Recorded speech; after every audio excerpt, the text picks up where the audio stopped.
أعوذ بالله من الشيطان الرجيم. بسم الله الرحمن الرحيم. يسألونك ماذا أحل لهم قل أحل لكم الطيبات وما علمتم من الجوارح مكلبين تعلمونهن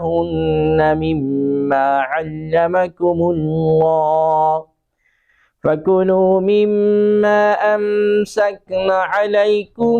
واذكروا اسم الله عليه واتقوا الله إن الله سريع الحساب. یعنی اے حبیب تم سے پوچھتے ہیں کہ ان کے لیے کیا حلال ہوا، تم فرما دو کہ حلال کی گئی تمہارے لیے پاک چیزیں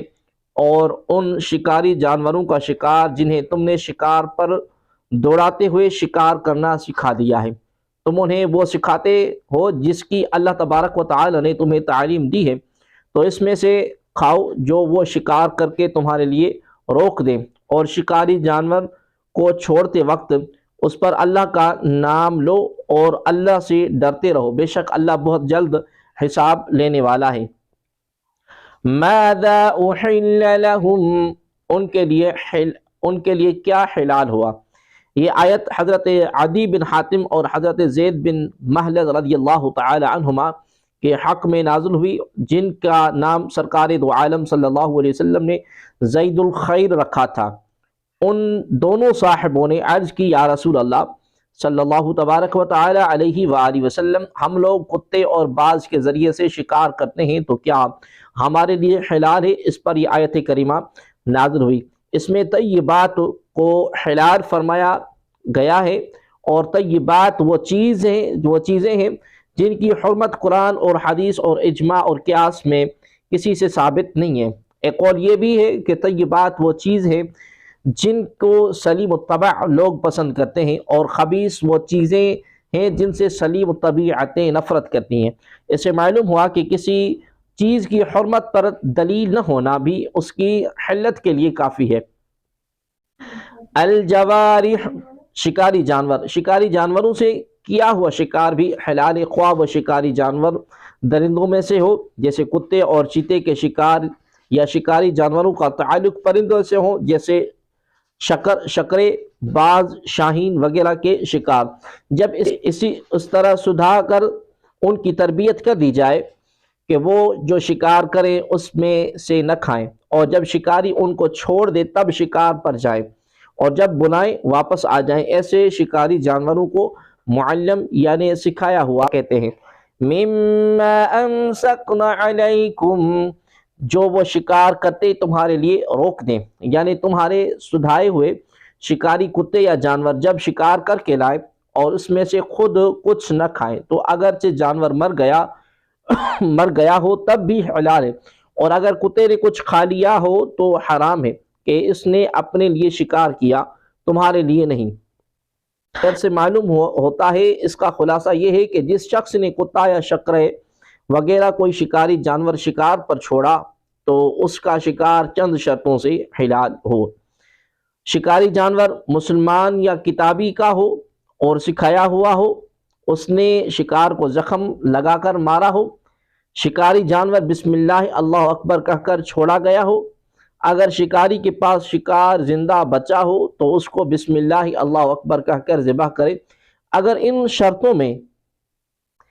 سے کوئی شرط نہ پائی گئی تو حلال نہ ہوگا۔ مثلا اگر شکاری جانور معلم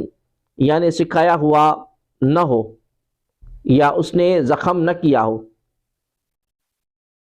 یا شکار پر چھوڑتے وقت جان بوجھ کر بسم اللہ اللہ اکبر نہ پڑھا ہو، شکار زندہ پہنچا ہو اور اس کو ذبح نہ کیا ہو،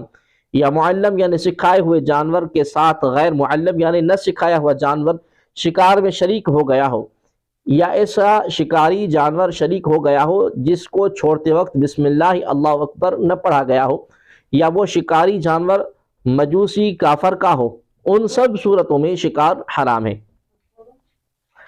تیر سے شکار کرنے کا بھی یہی حکم ہے کہ اگر بسم اللہ اللہ اکبر کہہ کر تیر مارا اور اس سے شکار مجروح یعنی زخمی ہو گیا،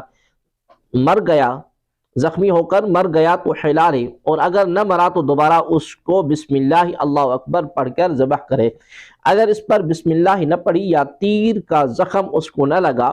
یا زندہ پانے کے بعد اس کو ذبح نہ کیا، ان سب صورتوں میں حرام ہے۔ نوٹ: شکار کے مسائل کی مزید تفصیل کے لیے بہار شریعت حصہ نمبر 17 کا آپ مطالعہ فرمائیں۔ اليوم أحل لكم الطيبات وطعام الذين أوتوا الكتاب حل لكم وطعامكم حل لهم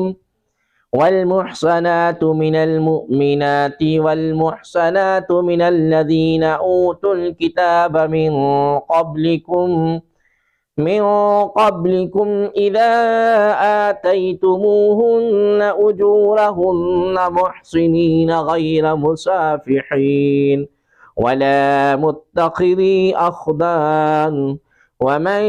يكفر بالإيمان فقد حبط عمله وهو في الآخرة من الخاسرين۔ آج تمہارے لیے پاک چیزیں حلال کر دی گئیں اور اہل کتاب کا کھانا تمہارے لیے حلال ہے اور تمہارا کھانا ان کے لیے حلال ہے، اور پاک دامن مسلمان عورتیں اور جن لوگوں کو تم سے پہلے کتاب دی گئی ان کی پاک دامن عورتیں تمہارے لیے حلال کر دی گئیں، جبکہ تم ان سے نکاح کرتے ہوئے انہیں ان کے مہر دو نہ زنا کرتے ہوئے اور نہ انہیں پوشیدہ آشنا بناتے ہوئے، اور جو ایمان سے پھر کر کافر ہو جائے تو اس کا ہر عمل برباد ہو گیا اور وہ آخرت میں خسارہ پانے والوں میں ہوگا۔ اليوم احل لكم الطيبات، آج تمہارے لیے پاک چیزیں حلال کر دی گئیں۔ اہل کتاب کا ذبح کیا ہوا جانور بھی مسلمان کے لیے حلال ہے، خواہ یہودی ذبح کرے یا عیسائی، یوں ہی مرد ذبح کرے یا عورت یا سمجھدار بچہ، لیکن یاد رکھنا نہایت ضروری ہے کہ ان اہل کتاب کا ذبیحہ حلال ہے جو واقعی اہل کتاب ہوں۔ جو موجودہ زمانے میں عیسائیوں کی بہت بڑی تعداد دہریہ اور خدا کے منکر ہو چکے ہیں، لہذا ان کا ذبیحہ حلال ہے، نہ عورتیں۔ اہل کتاب کی عورتوں سے نکاح حلال ہے، لیکن اس میں بھی یہ شرط ہے کہ وہ واقعی اہل کتاب ہوں، دہریہ نہ ہوں، جیسے کہ آج کل بہت سے ایسے بھی ہیں۔ یہ اجازت بھی دارالاسلام میں رہنے والی ذمیہ اہل کتاب عورتوں کے ساتھ ہے۔ موجودہ زمانے میں جو اہل کتاب ہیں یہ حربی ہیں، اور حربیہ اہل کتاب کے ساتھ نکاح کرنا مکروہ تحریمی ہے۔ ایک اور اہم مسئلہ یہ ہے کہ یہ اجازت صرف مسلمان مردوں کو ہے، مسلمان عورت کا نکاح کتابی مرد سے قطعی حرام ہے۔ اہل کتاب عورتوں سے اچھے کردار والی سے نکاح کیا جائے، یہ حکم مستحب ہے۔ اہل کتاب عورت سے ازدواجی تعلقات نکاح کے ذریعے ہی قائم کیے جائے، پوشیدہ دوستیاں لگانا، پوشیدہ یا اعلانیہ بدکاری کرنا ان کے ساتھ بھی حرام ہے۔ اہل کتاب عورت کو بھی مہر دیا جائے گا غیر مسافحین، نہ کہ مستی نکالتے ہوئے۔ ناجائز طریقے پر مستی نکالنے سے بھی بے درک زنا کرنا اور آشنا بنانا سے پوشیدہ زنا مراد ہے۔ وَمَن يَكْفُرْ بِالْإِيمَانِ، اور جو ایمان سے پھر کر کافر ہو جائے۔ آیت مبارکہ کے آخر میں مرتد کے بارے میں فرمایا گیا کہ اس کے تمام نیک اعمال برباد ہو جائیں گے، آخرت میں اس کے لیے کوئی اجر و ثواب باقی نہیں رہتا۔